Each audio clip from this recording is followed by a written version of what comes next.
Colombia está muy enferma también, dirigida por un hombre enfermo que le gusta hacer cocaína y venderla a Estados Unidos. Y no va a estar haciendo eso durante mucho tiempo. ¿Qué significa que no lo va a estar haciendo durante mucho tiempo? No lo hará durante mucho tiempo. Tiene máquinas de cocaína y fabricaciones de cocaína. No lo hará durante mucho más tiempo.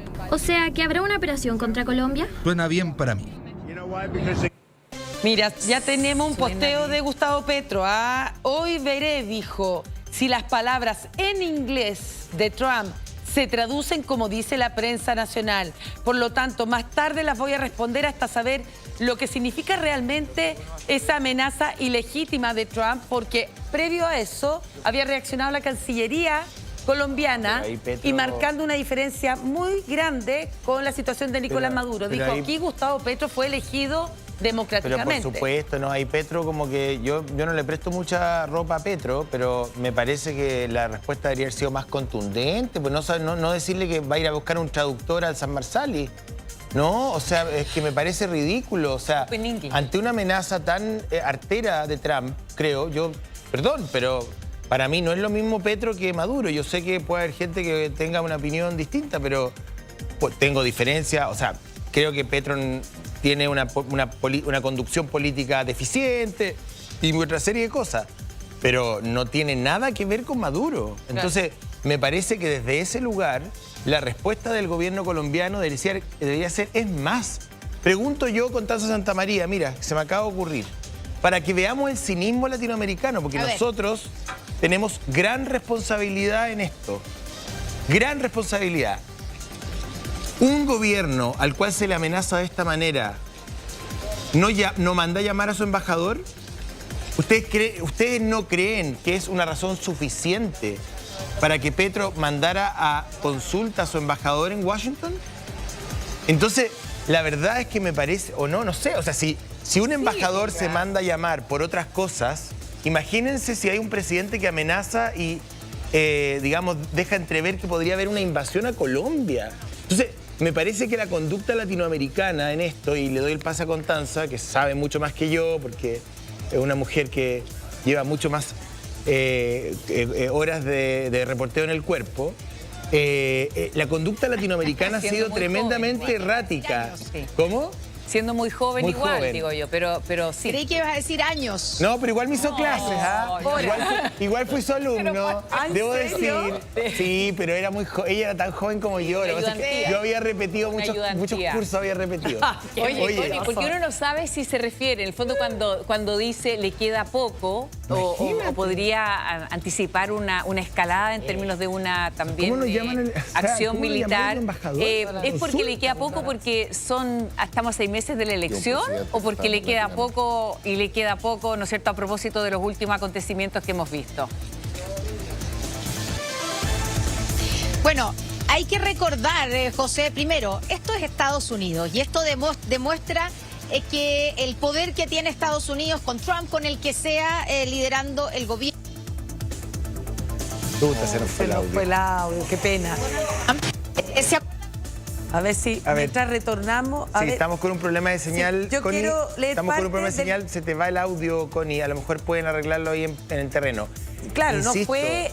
Gustavo Petro deja mucho que decía, como dices tú, viene de este posteo, esto de que va a traducir en el inglés. Pero o sea, Gustavo Petro ha tenido expresiones mucho más duras con Estados Unidos. Sí. Ha tenido conductas que son desafiantes, como por ejemplo, con un megáfono en Nueva York, irle a pedir a los militares norteamericanos que desconozcan a Trump. Sí. Y cuando Trump lleva adelante una provocación artera, absolutamente fuera de lugar, absolutamente descuadrada contra su persona, y yo no estoy defendiendo a Petro, pero no corresponde que Donald Trump amenace a Colombia de esta manera, porque uno puede tener diferencias profundas con Gustavo Petro, pero no tiene nada que ver con la realidad venezolana. De hecho, antes del posteo de Petro, fue mucho más contundente y larga el comunicado de la Cancillería colombiana que dijo: Petro ha sido legítimamente elegido por voluntad soberana del pueblo, ejerce su jefatura de Estado conforme a la orden constitucional vigente, cualquier manifestación que pretenda descalificarlo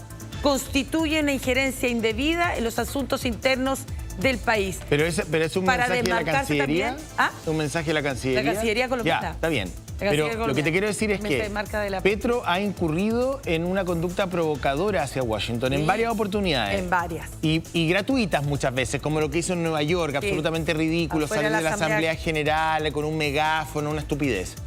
Pero cuando realmente sufre un ataque injusto, artero, absolutamente desproporcionado, hasta grosero, contesta sí. Tengo que traducir lo que quiere, pero por favor, o sea, cuando tenía que salir el Petro, ¿me entiendes lo que te quiero decir? O sea, cuando tenía que salir el Petro contundente, o sea, a contestarle directo a Trump, como lo hizo muchas veces, aparece con una declaración absolutamente aguada, insípida, gris. Constanza, ahora sí te escuchamos. Oye, sí, estoy de acuerdo con lo que estás diciendo, y yo lo que estaba diciendo es que en algún minuto recordemos que Gustavo Petro le devolvió un avión con inmigrantes expulsados, deportados de Estados Unidos a Colombia, ¿se acuerdan? Y sí, claro. Gustavo Petro se lo devolvió, o sea, llegó a hacer ese tipo de cosas, pero después igual tuvo que aceptar. Con una conversación y una negociación, y tuvo que aceptar. Entonces, que hubo amenaza tarifaria. Hubo amenaza tarifaria. Exactamente, no solamente amenaza, anuncio de aumento de tarifas, que es lo que ha hecho Donald Trump desde abril de este año con cualquier país que no ha hecho lo que ellos han querido. Ejemplo, Brasil, ¿cierto?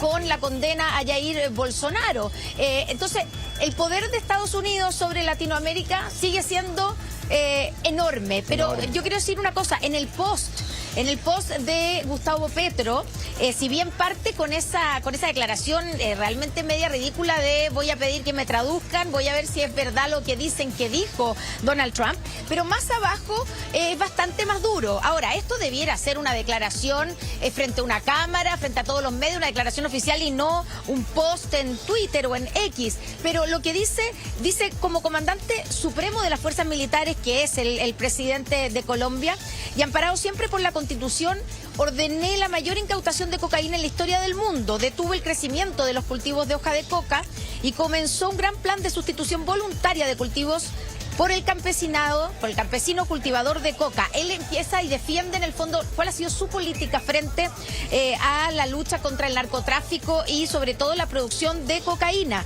Entonces dice, si ustedes bombardean uno solo de estos grupos sin inteligencia suficiente, matarán muchos niños, porque dice que hay muchos sectores, hay grupos que se han apoderado de ciertos sectores donde se produce cocaína, donde utilizan a los niños. Si bombardean campesinos, se volverán miles de guerrilleros en las montañas. Está el susto de la guerrilla colombiana, está el susto de que la guerrilla que está instalada y que se había instalado en Venezuela, el Ejército de Liberación Nacional, amparado y protegido por Maduro, vuelva a Colombia. Y después dice Gustavo Petro, y si detienen al presidente, que buena parte de mi pueblo quiere y respeta, desatarán al jaguar popular. Esa fue la frase principal de este post. Dice, cada soldado de Colombia tiene una orden desde ya. Todo comandante de la fuerza pública que prefiera la bandera de Estados Unidos a la bandera de Colombia se retira inmediatamente de la institución por orden de las bases y la tropa IMIA. La Constitución ordena a las fuerzas políticas, a la fuerza pública, defender la soberanía popular. Lo que está diciendo aquí es que va a haber reacciones, que va a haber reacción de las Fuerzas Armadas, y hace una advertencia si es que hay alguien al interior de las Fuerzas Armadas que pueda estar alineado con los deseos de Estados Unidos. En fin, dice, no soy ilegítimo, ni soy narco, solo tengo como bien mi casa familiar que aún pago con mi sueldo. Mis extractos bancarios han sido publicados, nadie puede decir que he gastado más que mi sueldo, no soy codicioso. Bueno, en fin, termina diciendo, así que sepa que se enfrenta a un comandante del pueblo, Colombia libre por siempre, termina el post de Gustavo Petro. Ahora, hay que decir que Gustavo Petro tiene una popularidad de un poco más del 30% en este minuto. Bajita, tampoco es que la mayor parte del pueblo colombiano lo apoye, y también que vienen las elecciones, que es lo que nos decía cierto el amigo aquí, Colombo venezolano. Vienen elecciones que son en mayo, que son presidenciales, ya hay un candidato, Petro no puede ir a la reelección, hay un candidato que está para representar a ese sector, a la izquierda. Entonces realmente se vería como un poco ridículo que Estados Unidos interviniera con No, cargo sí, a es qué, en un verborrea. país que está pronto a un proceso Sí, no. electoral que viene en el próximo mes de mayo. Lo que pasa es que hay una verborrea, una incontinencia de Trump, digamos Sí. que es parte de su personalidad y es capaz de hablar de Colombia como de Lesoto, y yo creo que no se da cuenta que están en dos continentes diferentes. Ese es un punto, pero independiente de la bravuconada del presidente de los Estados Unidos, mi punto es la respuesta de América Latina ante la imposición de este nuevo orden mundial. La claridad, la nitidez y la lucidez con el cual los gobiernos van a enfrentar este nuevo relato o este relato que quiere imponer la Casa Blanca. Entonces, ¿vamos a mezclar a dictadores como Maduro con presidentes como Petro? ¿Vamos a hablar de Bogotá como hablamos de Caracas? La invitación que uno podría recibir es a entrar en la realpolitik, en la práctica política. Y ahí los gobiernos tienen que dejar de repetir como loros, digamos, como loros comunicados que dicen lo mismo, y que no tienen ninguna bajada en la realidad. Sí, el derecho internacional, sí, el derecho internacional. Y mientras tanto, Trump se ha mandado 3 o 4 acciones absolutamente arteras contra América Latina. Entonces, hay que empezar a entrar en la política concreta. Trump y el gobierno de los Estados Unidos es una superpotencia casi unipolar, y hay que entenderse con ella y hay que hacerle ver a Trump que no es lo mismo Petro que Maduro, que no es lo mismo Canel que Sheinbaum, que no es lo mismo la dictadura cubana que la democracia mexicana. O sea, hay que también como América Latina poner ciertos puntos sobre la mesa, tomar posición de alguna manera, pero no repetir lo mismo y firmar un comunicado que probablemente escribió un asesor de una cancillería y que todos firman y que es una plantilla. Pero porque mira, si no, Trump Connie, va a seguir haciendo lo que quiera y se le cante. Pero mira, digamos. Connie, cómo construye de alguna manera casos, porque hay un informe de la DEA que se presentó hace muy poquito, bien preocupante, donde se habla de que 80 de cada 100 gramos de cocaína que se consumen en Estados Unidos son producidos por Colombia. Entonces, cuando hablamos de construir casos judiciales, bueno, ahí hay un antecedente justamente de la DEA. No, claro, sí, antecedentes, bueno, hemos visto además, no voy a ser yo la que voy a discutir si ese informe de la DEA es cierto o no, es efectivamente Colombia es un productor de cocaína. Lo que está diciendo Gustavo Petro es que ellos han sido permanentemente, su gobierno, eso es lo que él dice y defiende, y enumera todas las acciones que ha emprendido para poder luchar, para poder cambiar los cultivos, porque aquí el problema es que hay que, hay que reemplazar los cultivos y la producción, digamos, de cocaína por otras cosas para los campesinos, en el caso de los campesinos, porque es un ingreso muy importante. Entonces, lo que dice Petro es, él no desconoce que mucha cocaína que se consume en Estados Unidos viene de Colombia. Lo que él dice es, pero nosotros estamos luchando contra eso y hemos cooperado en intentar. Ahora, lo que pasa es que el problema es que uno puede decir cómo le ha ido, si le ha resultado o no, pero el problema es mucho más complejo. Pero el problema es más profundo. No se trata simplemente de sacar. Sí, es mucho más complejo y es de sustitución de producción, porque aquí hay poblaciones y hay pueblos no es solamente que droga, no Connie. solamente viven de eso, sino que además algunos están tomados por lo que era la guerrilla, y eso sigue siendo así en algunas partes de Colombia, que utilizan también a los campesinos y utilizan incluso a los niños para producir todo esto. Entonces, no se trata solamente, no es llegar y, sacar a un presidente. Se trata de un problema mucho más complejo y que no solamente de Colombia. Está en Bolivia, está en Perú, está en Ecuador y está en Venezuela. Y no solo de droga. A ver, hagamos un poco de memoria reciente. Trump nos está notificando de una nueva suerte de narrativa hacia América Latina. ¿Qué es lo que le dijo Trump a Milei antes de las elecciones parlamentarias? ¿Qué le dijo Trump a Milei cuando Milei fue a pedir un préstamo? Tiene que ganar. Que o gana su partido o no hay plata. Condicionó la entrega de apoyo a ganar. Lo que estoy diciendo acá es que América mecanismo Latina parece noqueada por Trump. por la Aparece plata. como lamentablemente lo digo porque soy latinoamericano y soy chileno y me gustaría que las cosas fueran distintas. Pero ante esta acción de Trump, que es la punta de un gran iceberg, es digamos, la cereza de una gran torta, Trump está haciendo efectiva una política hemisférica que probablemente se está inspirando en la doctrina Monroe de 1823. Está explícitamente así en la estrategia. Bueno, usted fue más allá que yo. Y lo que veo de nosotros, es decir, nosotros Río Grande hacia abajo, es que estamos absolutamente noqueados por el señor Trump. Absolutamente noqueados. No sabemos cómo reaccionar, emitimos comunicados tarde, repetimos frases que no tienen ningún tipo de resonancia en Washington. El presidente Trump no le importa nada al derecho internacional, no tiene idea quiénes son estos personajes, ni lo que firmen o no firmen. Entonces, lo que yo digo acá es que América Latina tiene que ser estratégica, porque Trump no va a salir de la Casa Blanca hasta 3 años más. ¿Y qué vamos a hacer? Cada vez que Trump se le ocurre bombardear una capital latinoamericana o ir a tomar preso a no sé quién, vamos a sacar el mismo comunicado diciendo hay que respetar el derecho internacional, hay que respetar a las Naciones Unidas. Y mientras tanto Trump ya tiró 3 bombas y puso 2 portaaviones acá y allá. Hay que entrar en la práctica. En la práctica Trump nos está notificando de que se va a comportar de esa manera. ¿Cómo América Latina va a reaccionar? ¿Cómo se va a entender con Estados Unidos en esos términos? Y para eso los presidentes latinoamericanos, independientes de su color político, tienen que conversar. Hay un cambio. Bueno, Escuchemos a Ronald y después volvemos con la Connie. José Antonio, aquí hay que ver el vaso medio lleno, o sea, es una oportunidad para América Latina. Bueno, no sé. De ponernos finalmente de acuerdo. Hemos tenido incoherencia en nuestras organizaciones multilaterales.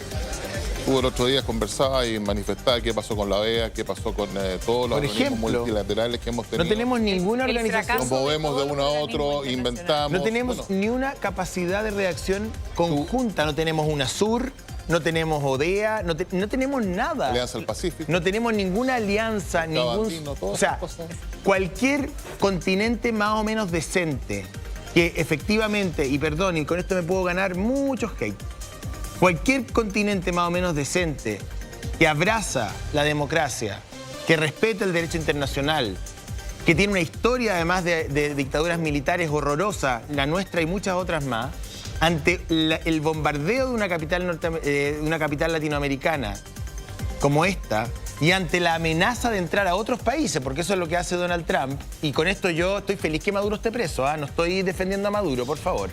Lo que estoy diciendo es que lo mínimo sería una reunión de emergencia. Juntémonos todos a ver ya qué está pasando, qué vamos a hacer.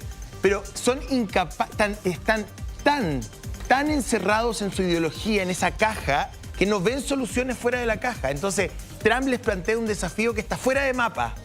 ¿Me entiendes? Les pone un desafío que está fuera de su mapa y no saben cómo reaccionar y aparecen todos leyendo un comunicado. Primero, un Twitter. Sí. Un Twitter. Sí, rechazamos. Después, un comunicado. Pero aparecemos absolutamente reactivos, pasivos, sin propuesta. No sé. Esto viene de largo tiempo. No sé. Es lo que yo pienso, a lo mejor estoy súper equivocado. La Declaración de las Américas del 2003 y uno de los diagnósticos que se hicieron hace más de 20 años. Son todos los mismos que estamos viviendo ahora.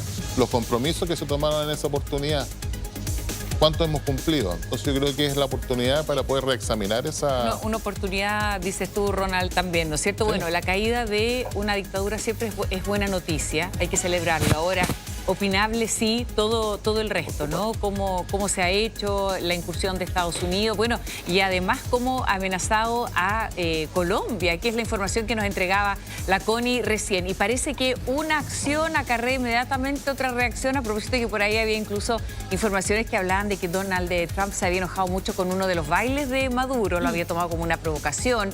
Así que eventualmente un tuit también podría generar ahí o gatillar algún tipo de reacción. Estamos... parece en ese tipo de escenario geopolítico. Connie, volvemos contigo en vivo. Estamos en Cúcuta a esta hora cuando sigue cayendo lluvia. Oye, llueve, pero ahora realmente volvió el aguacero, pero así, hace mucho calor, muy húmedo, pero llueve muchísimo. La gente está tratando de cruzar a Venezuela en auto y no en moto. Las motos las vemos que están siendo menos utilizadas como la forma de transporte para cruzar a Venezuela.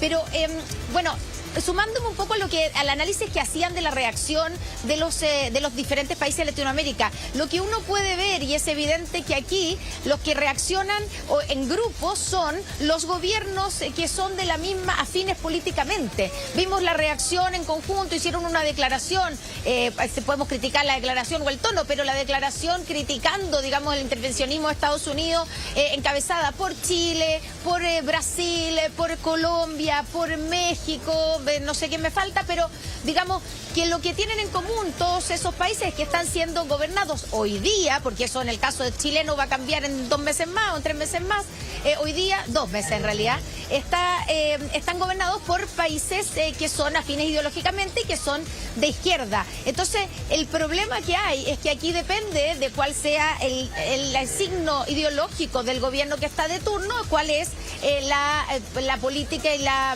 reacción, ¿cierto?, frente a Estados Unidos, cuando uno esperaría que hubiera una reacción un poquito más transversal de como continente, como Sudamérica, frente a esto que el mismo Donald Trump no es que lo haya escondido, lo dijo claramente. Él habló de la doctrina Monroe, haciéndose eco de que varios están diciendo que que él está recuperando y reeditando la famosa doctrina Monroe. Bueno, él le puso un nombre y dijo la doctrina Monroe.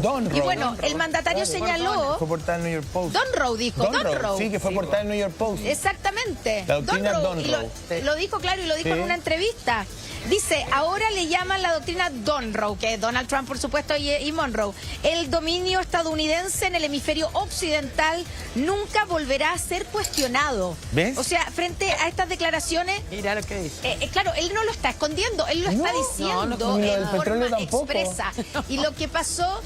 Y lo del petróleo... bueno, y también, porque además pensar que lo que está detrás de la intervención en Venezuela es solamente el interés por recuperar o por liberar a Venezuela, al pueblo venezolano, de un dictador, o recuperar la democracia en ese país, estaríamos todos pecando de ingenuos. Pero si lo dijo. Además, el mismo Donald Trump lo ha dicho, lo dijo Marco Rubio, dijo el interés en el petróleo, pero además habla de simplemente de los intereses de Estados Unidos. Él no habla de los intereses del país en cuestión, ni de los venezolanos en este caso, ni de los colombianos en otro. Él le dice a Delcy Rodríguez, si es que no haces lo que nosotros queremos, digamos, si es que vas contra los intereses, nosotros vas a correr una peor suerte que la de Donald Trump. Esa es la amenaza de Delcy Rodríguez. Entonces, finalmente, lo que está diciendo Donald Trump es: todos los países tienen que funcionar de acuerdo a los intereses estadounidenses. Y si los intereses de Estados Unidos se ven amenazados de alguna manera, Estados Unidos está decidido a intervenir. Eso es lo que pasa. Otra cosa es que lo logre, que lo haga, pero eso es lo que está declarando. Ayer Marco Rubio, en la entrevista que dio a la NBC Meet the Press, dijo abiertamente, si esto, porque no, es que quieren el petróleo, la verdad, sí, quieren el petróleo, pero si eso fue declarado por el secretario de Estado, dijo, no vamos a permitir que yacimientos de petróleo estén en manos de enemigos de los Estados Unidos. Lo dijo, cito textual a Marco Rubio, no está maquillando nada, no habló en oblicuo, no lo dijo en chino mandarín ni en coreano, lo dijo en inglés y fue traducido al español. No vamos a permitir que el petróleo venezolano esté en manos de los enemigos de Estados Unidos, haciendo referencia probablemente a las exportaciones a China, a Rusia y también a Irán. Entonces, de hecho, Trump dijo, y vamos a enviar todas las compañías norteamericanas a explotar ese yacimiento y ese petróleo que nos pertenece y nos apropiaron. Yo creo... Y si solicitan petróleo, esos países que tú has nombrado, China, Irán y que sea, nos tienen que preguntar a nosotros. Lo que te quiero decir es que yo creo que la sinceridad, el sincericidio, lo voy a llamar de esta manera. Sincericidio o esta honestidad brutal, para muchos violenta, agresiva, cínica, como la quieran llamar, pero finalmente sinceridad, ha descolocado a América Latina. Sí, pues. O sea, no es por qué, porque yo te voy a decir una cosa, y la Connie probablemente a lo mejor está de acuerdo conmigo. Trump no se aleja del patrón norteamericano. Exacto. Sino que Trump ha llevado adelante una operación que se había llevado adelante en Granada, en Panamá, ya todos los casos que conocemos, la intervención de Clinton en la ex Yugoslavia. ¿Y por qué no en Corea del Norte? que tiene una dictadura. Porque yo creo que porque hay armas nucleares. A lo mejor, pero lo que te quiero decir es que lo que hace Trump... Porque si hablamos de dictaduras también... Desde el punto de vista geopolítico, creo yo, no es hacer algo muy distinto a lo que hizo Bush o lo que hizo Nixon en Vietnam o hacia atrás. Lo que hace Trump, antes Estados Unidos lo hacía de una manera, con un relato más maquillado. Eso. Pero hoy día Trump dice lo que realmente el Estado norteamericano piensa, no se guarda nada. ¿Vamos por el petróleo? Sí, vamos por el petróleo. Sí, vamos por el... Probablemente Bush también lo hizo en Irak por lo mismo, pero no lo dijo. Inventó una cosa de la destrucción masiva, que las armas, se dio una vuelta más larga. Pero ahora creo que hay una bajada que es distinta. ¿Cuál? En términos de que esta transición sí sea liderada por el régimen chavista. Pues o sea, yo creo que ahí sacaron eventualmente una lección si es que la cosa sigue avanzando. Pero ya anunciando, Connie, una segunda intervención si es que esto no avanza como espera el gobierno norteamericano que avance, ¿no? Claro, que todavía no tenemos claro cuál es la forma en que debiera avanzar para que el gobierno norteamericano esté contento, porque hay diferentes versiones. Pero ya Estados Unidos dijo, estamos listos para un nuevo ataque, ¿cierto? Una nueva intervención, y eso lo debieran estar mirando los que están actualmente a cargo del gobierno venezolano. Entonces, claro, lo que ustedes dicen, Estados Unidos ha tenido siempre esta política de alguna manera de intervenir, pero tal vez lo que es la novedad en el caso de ahora de Latinoamérica, primero es la forma de Donald Trump, ¿cierto? No es como George Bush, que efectivamente construyó un caso sobre armas de destrucción masiva, que después terminó siendo mentira, recordemos, pero que justificó y llevó esto a las Naciones Unidas. Tuvo el apoyo del Consejo de Seguridad para intervenir en Irak. Aquí Donald Trump no hizo ni el amague de tener el apoyo ni de sus aliados tradicionales, ni de nadie. Y además, si bien construye un caso, porque el caso del juicio en contra de Nicolás Maduro y su señora por ser líderes, digamos, del líder del Clan de los Soles, y también del narcotráfico para llenar de drogas a Estados Unidos, es un caso. O sea, si no estaría juzgándose a Nicolás Maduro en Estados Unidos. Eso es un caso que está construido, y que está construido hace años, no es solamente los últimos años. La DEA lleva investigando esto muchos años. Pero hay una novedad, y es que Estados Unidos vuelve a mirar a Latinoamérica, porque hace muchos años que las miradas de Estados Unidos, el foco de preocupación de los gobiernos estadounidenses no estaba en Latinoamérica. Siempre se ha hablado que somos el patio trasero. A mí que me ha tocado cubrir todas las elecciones presidenciales desde la primera vez que salió Obama, y me acuerdo que siempre la pregunta desde Latinoamérica, desde Chile, era ¿y cómo va a cambiar ahora que vino Obama, ahora después que viene, cierto, da lo mismo, todos los que vinieron después, Joe Biden, primero Donald Trump? ¿Cómo va a cambiar la política hacia Latinoamérica? Y no lo tenían en sus prioridades, pero no existía la preocupación por Latinoamérica. Estaban mirando a Medio Oriente, estaban mirando a Asia, para allá estaban mirando. Y ahora entonces... Entre medio, lo que pasa es, pero en el fondo la que es la novedad es que hay una vuelta de Estados Unidos a mirar a lo que ellos llaman el hemisferio occidental, como le llaman a las Américas, ¿cierto? Porque nosotros Estados Unidos controlamos las Américas, este lado. No queremos que se metan en su minuto, y el origen de la doctrina Monroe fue ese, que Europa no volviera a colonizar América. Hoy día probablemente la lucha es con China, y ahí va a ser muy importante qué es lo que dice China y qué es lo que ha dicho, porque China tiene intereses importantes en varios países de Latinoamérica, incluyéndonos a nosotros. Oye, cambio en el equipo. Le agradecemos al director de la Academia Nacional de Estudios Políticos y Estratégicos, Ronald McIntyre. Gracias por acompañarnos en esta Esperemos que le haya pasado bien. Interesante todos tus puntos de vista. Muchas gracias.